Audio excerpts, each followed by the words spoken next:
Hello friends, welcome back to my YouTube channel. आज की इस वीडियो में हम लोग देखेंगे जीरो पॉलिनोमियल्स का क्वेश्चन। तो चलिए वीडियो को स्टार्ट करते हैं।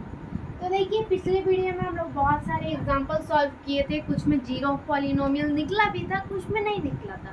इसमें हम आपको क्वेश्चन लाए जिसमें यहाँ बस 3 को टर्म दिया हुआ है। देखिए 0, 1, 2 और तीनों को ट्राई करना है। देखिए कौन अप्लाई होता है, किससे जीरो पॉलिनोमियल आता है। सबसे पहले हम लोग जीरो को ट्राई करते हैं, ठीक है। सबसे पहले क्या करते हैं, फर्स्ट थिंग इज इम्पोर्टेंट, पहला चीज है जो आपको क्वेश्चन को अच्छे से रीड कर लेना। तो क्वेश्चन कर रहा है 5x, ठीक है, और x का वैल्यू आपको दिया हुआ है 0, 1, 2, ठीक है। फिर है -4x² + 3। चलिए हम सबका वैल्यू पुट करते हैं। यहाँ पर से 5 हम लिख देंगे 5 इंटू एक्स का वैल्यू क्या है, एक्स का वैल्यू आपका 0 है तो हम लिख देंगे 0। फिर माइनस है तो माइनस लिख देंगे। फिर 4 है तो 4 इंटू एक्स का वैल्यू 0 है तो 0 का स्क्वायर कर देंगे। फिर प्लस है तो प्लस और 3 है तो 3, ठीक है। एक चीज आप ध्यान रखिएगा, कोई भी संख्या को अगर 0 से मल्टीप्लाई करते हो, मान लीजिए कि बहुत बड़ा संख्या है, ठीक है ना, बहुत बड़ा संख्या, अगर हम इसको 0 से और अगर हम इसको 0 से मल्टीप्लाई कर रहे हैं तो क्या आएगा, आपको 0 आएगा, ठीक है। वही अगर कोई भी बड़ा नंबर को 0 से प्लस कर रहे हैं तो वही नंबर हो जाएगा। जैसे इसको हम प्लस करेंगे तो यही आंसर होगा जो यहाँ पर लिखा हुआ, ठीक है। अब देखिए यहाँ पर इस तरीके से हो गया। अब हम देखते हैं 5 को जब 0 से मल्टीप्लाई करेंगे तो कितना होगा, हम आपको ही पता है कि कोई भी नंबर से करेंगे तो 0 होगा, तो हम यहाँ पर 0 लिख देंगे। फिर माइनस तो माइनस 4 इंटू 0 का स्क्वायर, 0 का स्क्वायर कितना होगा, 0 ही होता है, तो 4 इंटू 0 कितना हो जाएगा, 0। फिर प्लस है तो प्लस, फिर 3 है तो 3, एक तो प्लस में एक तो माइनस में कट जाएगा। फिर 3 है तो 3, यानी कि पहला का आंसर तो आ गया आपका 3। तो क्या ये जीरो पॉलिनोमियल है, आप बोलिएगा नहीं, यानी कि हम इसको काट देंगे। अब चलिए हम 1 को ट्राई करते हैं। देखिए यही क्वेश्चन पे फिर से ये नंबर पुट करेंगे। 5 है तो 5 लिख देंगे। फिर x के जगह पे क्या है, इस बार 1 है तो हम यहाँ पास लिख देंगे 1। फिर माइनस है तो माइनस, 4 है तो 4 इंटू x का क्या वैल्यू है 1, यानी कि 1 का स्क्वायर कर देंगे। फिर प्लस है तो प्लस और 3 है तो 3, ठीक है। इतना हो गया। और यहाँ पास आपको एक चीज ध्यान रखना है कि अगर कोई कितना भी बड़ा नंबर है आप उसको 1 से मल्टीप्लाई करेंगे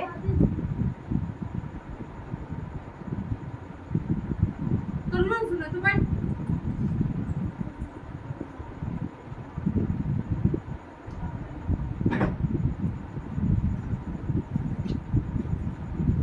अगर कोई कितना भी बड़ा नंबर हो उसको अगर आप 1 से मल्टीप्लाई करेंगे तो वही नंबर आता है, ठीक है।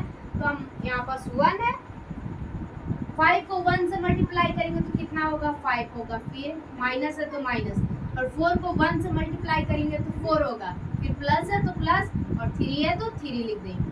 अब आपको पता होगा कि आगे कुछ का सिंबल नहीं है तो किसका, प्लस का, तो प्लस 5 और प्लस 3 कितना हो जाता है, +8। प्लस का सिंबल दीजिए या ना दीजिए कोई फर्क नहीं पड़ता। फिर -4 है तो -4 लिख देंगे, यानी कि इसका आंसर आया 4, ठीक है। अब बताइए क्या ये एक जीरो पॉलिनोमियल है, आप बोलिएगा नहीं है, यानी कि इसको भी कट कर देंगे। अब लास्ट ट्राई करते हैं जो है 2 आपका, तो हम इसको इधर ट्राई कर लेते हैं, इसको क्लीन कर लेते हैं। 2 है तो यही जो नंबर है इसी पे बस x का वैल्यू क्या पुट करना है, 2 पुट करना है। तो देखिए 5 है, फिर 5 इंटू x का वैल्यू क्या है, 2 है, 2 लिख देंगे। फिर माइनस 4 है तो 4 लिख देंगे, x का वैल्यू क्या है, 2 है, यानी कि 2 का स्क्वायर कर देंगे। फिर प्लस 3 है तो 3 कर देंगे।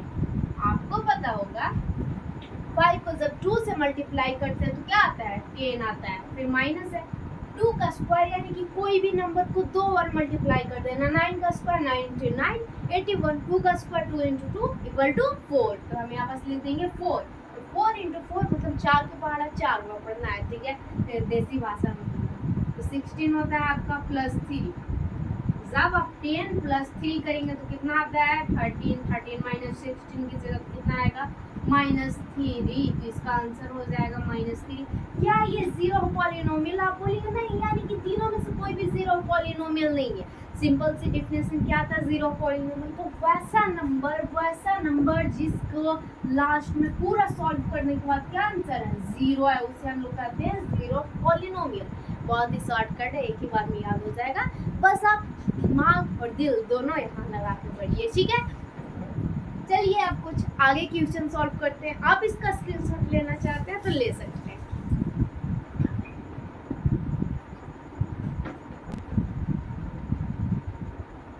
तो देखिए आपका सेकंड क्वेश्चन है। सबसे पहले क्या हम आपको बताया, कोई भी क्वेश्चन सॉल्व करने से पहले स्टेप नंबर 1 क्या करना है? आपको क्वेश्चन को अच्छे से रीड करना है, ठीक है, केयरफुली रीड करना है। तो यहाँ पर क्वेश्चन है px इक्वल टू, ठीक है, 5x² minus 2x³ plus 3x minus 2 if, यानी कि अगर x का वैल्यू क्या दिया हुआ है? 1 दिया हुआ है। बहुत सारी क्वेश्चन में ऐसा होता है ना कि आपका वैल्यू ही नहीं दिया हुआ है, तो वहाँ पर खुद से निकालना होगा कि आखिर x का वैल्यू होगा तो होगा क्या, ठीक है। चलिए हम इसको ट्राई करते हैं। सबसे पहले p है तो p लिख देंगे, x का क्या वैल्यू है? 1 है, तो हम यहाँ पास 1 लिख देंगे, इक्वल टू 5 है तो 5 लिख देंगे। फिर x का वैल्यू क्या है? 1, तो 1 का हम लोग स्क्वायर कर देंगे। फिर माइनस 2 है तो 2 इंटू x का वैल्यू 1 है तो 1 का क्यूब कर देंगे, प्लस 3 है तो 3 लिख देंगे, इंटू x का वैल्यू क्या है? 1, तो 1 से मल्टीप्लाई माइनस 2, और यहाँ पास एक छूट गया है, कर लीजिएगा 0, तो हम लिख देंगे इंटू 0। जो थोड़ा सा माइंड तेज चलता है वो अभी से ही समझ गए होंगे कि आंसर क्या था। वैसे आपका माइंड तो तेज ही होगा, ठीक है। इस तरह से हो गया। अब हम इसको सॉल्व करते हैं। p1 बटू 1 का स्क्वायर कीजिएगा, मतलब 1 इंटू 1, 1 इंटू 1 इक्वल टू 1, यानी कि जो 5 से 1 से मल्टीप्लाई कीजिएगा, तो हम बताया था कोई भी नंबर को 1 से मल्टीप्लाई करने पर वही नंबर वापस होता है, ठीक है। तो हम यहाँ पास 5 इंटू 1 इक्वल टू 5, फिर माइनस है तो माइनस 2, 1 का क्यूब। 1 को आप 1000 बार भी मल्टीप्लाई कर दीजिएगा तो आंसर आएगा 1, ये चीज़ आप याद रखिएगा। और 0 को कितना भी लंबा नंबर से मल्टीप्लाई कीजिएगा तो आंसर आएगा आपका 0। ये बहुत ही एक कॉमन टाइप का क्वेश्चन है, ठीक है।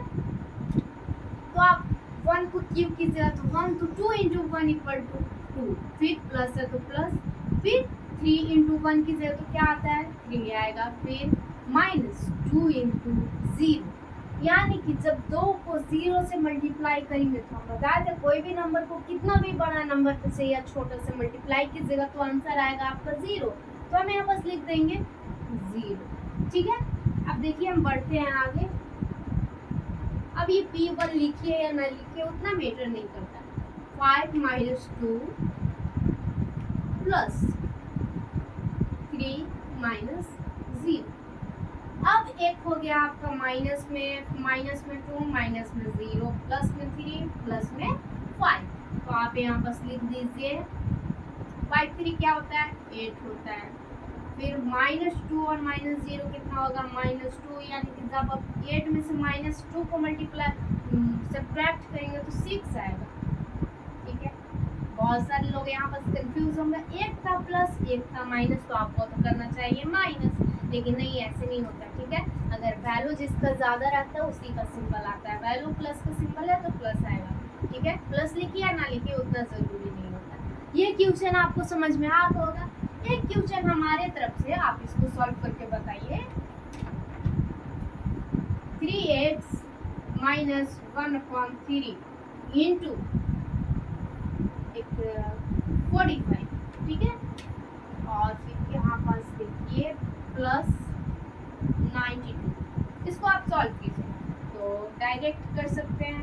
x का वैल्यू यहाँ बस दिया है 3x, खुद से फाइंड करना है, ठीक है, कि x का वैल्यू आखिर आएगा क्या। ये सारे बहुत सारे जो होंगे पढ़ लिए होंगे तो इसको बना सकते हैं, लेकिन बहुत सारे नहीं बनाएंगे क्योंकि इसको नहीं पढ़े होंगे, ठीक है। देखिए आगे टॉपिक आएगा value of x, value of polynomials, जिसमें निकालना रहेगा। अभी हम लोग पढ़ रहे हैं जीरो ऑफ पॉलिनोमियल्स, अब पढ़ेंगे वैल्यू ऑफ पॉलिनोमियल्स, ठीक है। जिसको आता है वो कर सकते हैं, नहीं आता है तो होमवर्क में ले लीजिए। बाकी हम इसको x का वैल्यू मान के चलिए कि ले लेते हैं 1/3, ठीक है। तो हम लिखते हैं 3x का वैल्यू क्या है 1/3 माइनस 1/3 इंटू 45 प्लस 92। एक तरह से ये जो क्वेश्चन हो गया आपका बोर्ड मार्क्स का हो गया, ठीक है। जिसको आता वो कर सकते हैं, नहीं आता वो सीख लीजिएगा, ठीक है। ये 3 इंटू 1/3 पहले देख लेना है कि अगर कोई ब्रैकेट में रहा या मल्टीप्लाई में रहा तो पहले हम उसी को करेंगे फिर ऐसे करेंगे, नहीं तो उसमें आंसर दूसरा आता है, इसमें दूसरा। तो यहाँ पर सिर्फ डिवाइड के फॉर्म में है जो मल्टीप्लाई में चेंज हो गया। तो 3 से 3 को काट देंगे, ठीक है। क्लियर 3 को 45 को काटेंगे तो कितना बार में, तो 15 का टेबल तो आता ही होगा। तो यहाँ पर 3 15 बार में कट जाएगा, ठीक है। उसके बाद हो गया, अब यहाँ पास आपका आया 1 -1, फिर -1 को जब 15 से मल्टीप्लाई कीजिएगा आपको -15 आएगा, ठीक है। और फिर है -92, ठीक है। अब देखिए यहाँ पास अब क्वेश्चन चेंज कर लीजिएगा, 15 लिख दीजिए, ठीक है। तभी तो आपका 0 पॉलिनोमियल से आएगा। तो आप यहाँ पास लिख दीजिए 50। एक है आपका -15, ये प्लस में हो जाएगा तो इसको रहने देते हैं हम लोग। प्लस से माइनस कट जाएगा, हाँ ठीक है। ये प्लस से ये माइनस कट जाएगा और ये जो वैल्यू है आपका माइनस में, तब आपका आ गया 0 पॉलिनोमियल। तो ये माइनस प्लस और ये माइनस, एक प्लस से एक माइनस कट गया, 15 से 15 कट गया। द आंसर इज 0, ठीक है। यानी कि क्या ये एक 0 पॉलिनोमियल है? तो आप सिंपल डेफिनेशन याद कीजिएगा, 0 पॉलिनोमियल किसको कहते हैं? जिसको कितना भी फर्दर सॉल्व कर ले, मतलब वो अगर फर्दर सॉल्वेबल हो तो अंत में आंसर, लास्ट में आंसर तो 0 ही आना है, उसको कहते हैं 0 ऑफ पॉलिनोमियल्स। That clear? तो इस वीडियो में हम लोग जितना समझे, अगर आपको समझ में आ गया देन प्लीज़ कमेंट में बोलिएगा यस वी कैन अंडरस्टैंड। और इस पर बहुत सारे क्वेश्चन सॉल्व कीजिएगा। ये तो बेसिक क्वेश्चन है, हम इस पर ऐसा क्वेश्चन लाएंगे जिसमें बहुत सारा क्वेश्चन रहेगा, R D Sharma, R S Agarwal सब का रहेगा, ठीक है। और हाँ, एक हम नंबर सिस्टम का भी लाएंगे बहुत सारे क्वेश्चन। मतलब सिर्फ आप पूरा ध्यान यहाँ दीजिए, आपको और कुछ करने की ज़रूरत नहीं है। तो ठीक है, स्क्रीनशॉट लेना चाहते हैं आप ले सकते हैं। तो थैंक्स फ्रेंड्स, आज की वीडियो में इतना ही।